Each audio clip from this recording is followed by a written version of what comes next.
ಎಂಎಸ್ಪಿಎಲ್ನಿಂದ ಹೊಸ ಉಕ್ಕು ಕಾರ್ಖಾನೆ ಸ್ಥಾಪನೆಗೆ ನಿರ್ಧಾರ ಮಾಡಲಾಗಿದೆ. ಹೊಸ ಕಾರ್ಖಾನೆ ವಿರೋಧಿಸಿ ಕೊಪ್ಪಳ ನಗರ ಬಂದ್ಗೆ ಕರೆಯನ್ನ ನೀಡಲಾಗಿದೆ. ಫೆಬ್ರವರಿ 24ರಂದು ಕೊಪ್ಪಳ ನಗರ ಬಂದ್ ಮಾಡುವುದಕ್ಕೆ ತೀರ್ಮಾನಿಸಿದ್ದಾರೆ.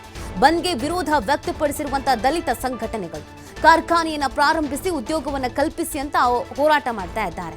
ಜಿಲ್ಲಾಧಿಕಾರಿಗಳ ಕಚೇರಿ ಮುಂದೆ ಸಂಘಟನೆಗಳ ಪ್ರತಿಭಟನೆಗೆ ನಿರ್ಧರಿಸಲಾಗಿದೆ. ಹೊಸ ಉಕ್ಕು ಕಾರ್ಖಾನೆಯನ್ನು ನಾವು ಸ್ವಾಗತ ಮಾಡ್ತೇವೆ. ಬಲ್ಡೂಟ ಕಾರ್ಖಾನೆಯಿಂದ ರೈತರಿಗೆ ಅನುಕೂಲ ಆಗುತ್ತೆ, ಗ್ರಾಮೀಣ ಭಾಗದವ್ರಿಗೂ ಉದ್ಯೋಗ ಸಿಗುತ್ತೆ ಅಂತ ಮನವಿ ಮಾಡ್ಕೊಳ್ತಾ ಇದ್ದಾರೆ. ನೋಡಿ, ಇಲ್ಲಿ ಎರಡು ರೀತಿಯಾದಂಥ ನಿಲುವುಗಳಿದೆ. ಒಂದು, ಕಾರ್ಖಾನೆ ಇಲ್ಲಿಗೆ ಬರೋದು ಬೇಡವೇ ಬೇಡ ಅಂತ, ಅದರಿಂದ ನಮಗೆ ಸಮಸ್ಯೆ ಆಗತ್ತೆ, ಆರೋಗ್ಯದ ಮೇಲೆ ಪರಿಣಾಮ ಬೀರುತ್ತೆ, ಸಹಜವಾಗಿ ಪರಿಸರ ಹಾನಿ ಆಗತ್ತೆ, ವಿಷಪೂರಿತ ಅನಿಲ, ವಿಷಪೂರಿತವಾದಂಥ ಧೂಳು ಇದೆಲ್ಲವೂ ಕೂಡ ಆಗೋದ್ರಿಂದ ನಮ್ಮ ಆರೋಗ್ಯದ ಮೇಲೆ ಪರಿಣಾಮ ಬೀರುತ್ತೆ ಅಂತ.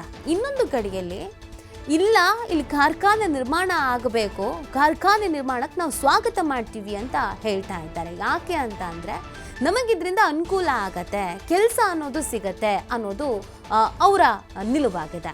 ಸೊ ಈ ಎಂಎಸ್ಪಿಎಲ್ನಿಂದ ಹೊಸ ಉಕ್ಕು ಕಾರ್ಖಾನೆ ಸ್ಥಾಪನೆಗೆ ಸಿದ್ಧತೆ ಬೇರೆ ಆಗ್ತಾ ಇದೆ. ಈ ಹಿನ್ನೆಲೆಯಲ್ಲಿ ಕೊಪ್ಪಳ ಬಂದ್ಗೆ ಬೆಂಬಲವನ್ನು ಸೂಚಿಸಬೇಕು ಅಂತ ಶಾಸಕ ಸಂಸದರು ಮನವಿ ಮಾಡ್ಕೊಳ್ತಾ ಇದ್ದಾರೆ. ಕೊಪ್ಪಳ ನಗರದ ವ್ಯಾಪಾರಸ್ಥರ ಬಳಿ ಶಾಸಕ ಸಂಸದರು ಮನವಿ ಮಾಡ್ಕೊಳ್ತಾ ಇದ್ದಾರೆ.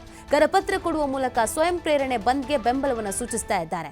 ಕರಪತ್ರ ವಿತರಣೆಯಲ್ಲಿ ಬಿಜೆಪಿ ಜೆಡಿಎಸ್ ಮುಖಂಡರು ಭಾಗಿಯಾಗಿದ್ದಾರೆ. ಶಾಸಕ ರಾಘವೇಂದ್ರ ಹಿಟ್ನಾಳ್, ಸಂಸದ ರಾಜಶೇಖರ ಹಿಟ್ನಾಳ್ ಭಾಗಿಯಾಗಿದ್ದಾರೆ. ಪರಿಸರ ಹಿತರಕ್ಷಣೆ ವೇದಿಕೆಯಿಂದ ಈ ಒಂದು ಬಂದ್ ಅನ್ನ ಮಾಡಲಾಗ್ತಾ ಇದೆ. ಕೆಲವರು ಬೇಕು ಅಂತ, ಕೆಲವರು ಬೇಡ ಅಂತ ಬಂದ್ಗೆ ಕರೆ ಕೊಡಲಾಗಿದೆ. ನಾವು ಕೂಡ ಪ್ರತಿಭಟನೆಯನ್ನ ಮಾಡ್ತೀವಿ ಅಂತ ಹೇಳ್ತಾ ಇದ್ದಾರೆ. ಕಾರ್ಖಾನೆ ನಿರ್ಮಾಣದಿಂದ ಪರಿಸರಕ್ಕೆ ಹಾನಿ ಆಗುತ್ತೆ, ಅದು ನಮ್ಮ ಆರೋಗ್ಯದ ಮೇಲೂ ಪರಿಣಾಮ ಬೀರುತ್ತೆ ಅನ್ನೋದು ಒಂದ್ ಕಡೆಯ ವಾದ. ಆದ್ರೆ ಇನ್ನೊಂದು ಕಡೆಯಲ್ಲಿ ನಿರ್ಮಾಣ ಆಗ್ಲಿ, ಅದರಿಂದ ಕೆಲಸ ಸಿಗತ್ತೆ, ಉದ್ಯೋಗ ಸಿಗತ್ತೆ, ಅನುಕೂಲ ಆಗತ್ತೆ. ಸೊ ಹೀಗಿರ್ಬೇಕಲ್ಲ, ನಾವ್ ಯಾಕೆ ಬೇಡ ಅಂತ ಅನ್ಬೇಕು ಅನ್ನೋದು ಇನ್ನೊಂದು ಕಡೆಯ ವಾದ. ಸೊ ಎರಡೂ ಕಡೆಯಲ್ಲಿ ಒಂದ್ ಕಡೆಯಲ್ಲಿ ಪರನೂ ಇದೆ, ಇನ್ನೊಂದು ಕಡೆಯಲ್ಲಿ ವಿರೋಧನೂ ಇದೆ. ಹಾಗಾಗಿ ಏನ್ ನಿರ್ಧಾರ ತೆಗೆದುಕೊಳ್ತಾರೆ ಅನ್ನೋದು ಕೂಡ ಇಲ್ಲಿ ಬಹಳ ಇಂಪಾರ್ಟೆಂಟ್ ಆಗತ್ತೆ. ಸೊ ಇದೀಗ ಪ್ರತಿಭಟನೆಯನ್ನ ಬಂದ್ ಮಾಡೋಣ ಅಂತ ಸ್ವತಃ ಶಾಸಕರು, ಸಂಸದರೇ ಭಾಗಿಯಾಗಿದ್ದಾರೆ. ಅಂಗಡಿಗೆ ಹೋಗಿ ವ್ಯಾಪಾರಸ್ಥರುಗಳಿಗೆ ಮನವಿ ಮಾಡ್ಕೊಳ್ತಾ ಇದ್ದಾರೆ.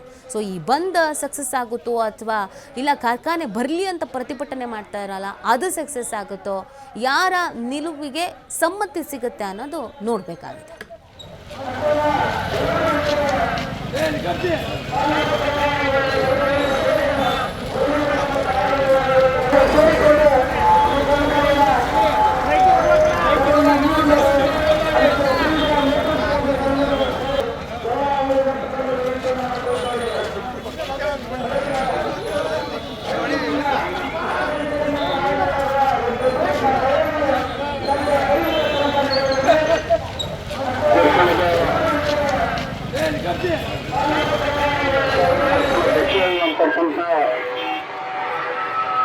ರ್ಯಾಲಿಯನ್ನ ಕೊಪ್ಪಳ ಬಂದ್ ಮಾಡೋದ್ರ ಮುಖಾಂತರ ಎಲ್ಲರೂ ಕೂಡ ಬಂದ್ ಮಾಡಿ ಸಂಪೂರ್ಣವಾಗಿ ಆ ಒಂದು ರ್ಯಾಲಿಯಲ್ಲಿ ಗೋಚರಗಳ ಆದಿಯಾಗಿ ಎಲ್ಲ ಸಮಸ್ತ ನಾಗರಿಕ ಕೊಪ್ಪಳದ ಜನತೆ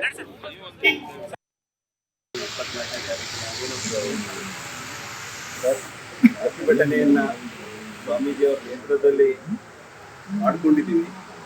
ಇದು ಪ್ರತಿಭಟನೆ ಎಂತದಂದ್ರೆ, ಇವತ್ತು ನಾವು ಸ್ವಾಮೀಜಿ ಬಹಳ ಜನ ಹೇಳಿದ್ರು, ಸಲಹೆ ಕೊಟ್ಟರು, ಕಾನೂನುಬದ್ಧವಾಗಿ ಹೋರಾಡೋಣ ಅಂತ ಹೇಳಿ. ಸ್ವಾಮೀಜಿಯವರು ಕಾನೂನುಬದ್ಧವಾಗಿ ಬೇಡ, ನಾವು ಬರೀ ಜನಬೆಂಬಲದಿಂದ ಇದನ್ನ ನಾವು ಹೊರಗೆ ಕಳಿಸ್ಬೇಕಾಗಿದೆ ಅಂತಂದು ಹೇಳಿ ಅವರು ಪಣ ತೊಟ್ಟಿದ್ದಾರೆ. ಈ ಜನ ಬೆಂಬಲ ಅಂದ್ರೆ ನಾವು ಸೋಮವಾರ ಎಷ್ಟು ಜನ ಬರ್ತೀವಿ ಅದ್ರ ಮೇಲೆ ನಮ್ಮ ಬೆಂಬಲ ಗೊತ್ತಾಗಿದೆ ಆಗಿದೆ ಅಂತ ಹೇಳಿ ಸರ್ಕಾರದ ಕೆಲವು ಸಂಸ್ಥೆಗಳು ಲೆಟರ್ ಕೊಟ್ಟರು ಅಧಿಕಾರಿಗಳು ಕಣ್ ತೆಗಿತಾ ಇಲ್ಲ. ಇನ್ನೊಂದು ಇಂಡಸ್ಟ್ರಿ ಎಫೆಕ್ಟ್ ಇದೆ ನಮ್ಮ ಕೊಪ್ಪಳಕ್ಕೆ ಅಂದ್ಕೊಂಡ್ರು ಕಣ್ ತೆಗಿತಾ ಇಲ್ಲ.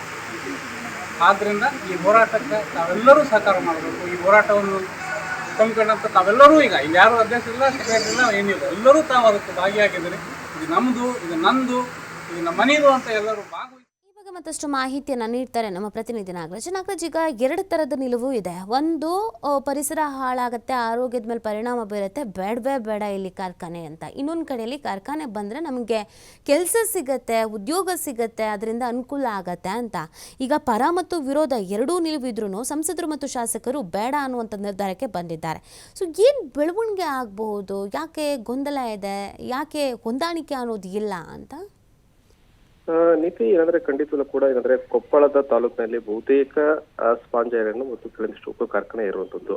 ಆ ಕಾರಣಕ್ಕಾಗಿ ಬಹಳಷ್ಟು ಏನಂದ್ರೆ ಕೆಲವೊಂದು ಗ್ರಾಮೀಣ ಭಾಗದ ಜನರಿಗೆ ಸ್ಪಾಂಜ್ ಐರನ್ ಇಂದ ಅಂದ್ರೆ ಏನ್ MSP ಹೊರತುಪಡಿಸಿ ಉಳಿದಂತ ಕಾರ್ಖಾನೆಗಳಿಂದ ಡಸ್ಟ್ ಬರುತ್ತೆ, ಬೆಳೆಗಳ ಸಮಸ್ಯೆ ಆಗುತ್ತೆ ಅಂತ ಹೇಳಿ ಬಹಳ ವರ್ಷಗಳಿಂದ ನರಕಾಯತನ ಅನುಭವಿಸ್ತಾ ಇದ್ದಾರೆ. ಆದ್ರೆ ಇದೀಗ MSPL ಕಾರ್ಖಾನೆ ಬಂದ ನಂತರ ಉಕ್ಕಿನ ಕಾರ್ಖಾನೆ ಆಗ್ತಾ ಇದೆ. ಇದು ಕೊಪ್ಪಳ ನಗರದ ಪ್ರದೇಶದಿಂದ ಕೇವಲ 1 ಕಿಲೋಮೀಟರ್ ಅಂತರದಲ್ಲಿ ಇರುವಂತದ್ದು. ಆ ಕಾರಣಕ್ಕಾಗಿ ಸ್ವತಃ ಏನಂತಂದ್ರೆ ಕೊಪ್ಪಳ ನಗರದ ಜನತೆ ಇದೀಗ 24ರಂದು ಕೊಪ್ಪಳ ಬಂದ್ಗೆ ಕರೆ ನೀಡಿರುವುದು. ಸ್ವತಃ ಅಂದ್ರೆ ಕೊಪ್ಪಳ ಶಾಸಕರಾದಂತ ರಾಘವೇಂದ್ರ ಮತ್ತು ಸಂಸದರಾದಂತ ರಾಜಶೇಖರ ಇಟ್ನಾಳ್ ಸೇರಿದಂತೆ ಬಿಜೆಪಿಯ ನಾಯಕರು ಮತ್ತು JDS ನಾಯಕರು ಸೇರಿದಂತೆ ಏನು ಪರಿಸರ ಹಿತ ರಕ್ಷಣೆ ವೇದಿಕೆಯನ್ನು ನಿಟ್ಟಲ್ಲಿ ಇವತ್ತು ಕೊಪ್ಪಳ ನಗರದ ಜನತೆ ಇವತ್ತು ಇಲ್ಲ ಆ ಕಾರ್ಖಾನೆ ಬೇಡ, ಉಕ್ಕು ಕಾರ್ಖಾನೆ ಬಂದ್ರೆ ಸಮಸ್ಯೆ ಆಗುತ್ತೆ ಅಂತ ಹೇಳ್ಕೊಂಡಿರುತ್ತದೆ. ಆದ್ರೆ 18 ವರ್ಷಗಳ ಹಿಂದೆ ಏನಂದ್ರೆ ರೈತರಿಂದ ಜಮೀನು ಪಡೆದಂತ MSPL ಕಾರ್ಖಾನೆ ತದನಂತರ ಕೆಲವೊಂದಿಷ್ಟು ಏನಂದ್ರೆ ಸಭೆ ಮಾಡಿದ್ರು, ಜನನ ಅಭಿಪ್ರಾಯ ಪಡೆದ್ರು. ಅದ್ರ ಜೊತೆಗೆ ಏನಂದ್ರೆ ಸ್ವತಃ ರಾಜ್ಯ ಸರ್ಕಾರದಿಂದ ಅನುಮೋದನೆ ಪಡೆದಿದೆ. ಅಂತಂದ್ರೆ ಸ್ವತಃ CM ಅವರೇ ಇಲ್ಲ ಕಾರ್ಖಾನೆ ಸ್ಥಾಪನೆ ಮಾಡಿ ಅಂತೇಳಿ ಆಗಲೇ ಸಹಿ ಹಾಕಿರುವಂತದ್ದು.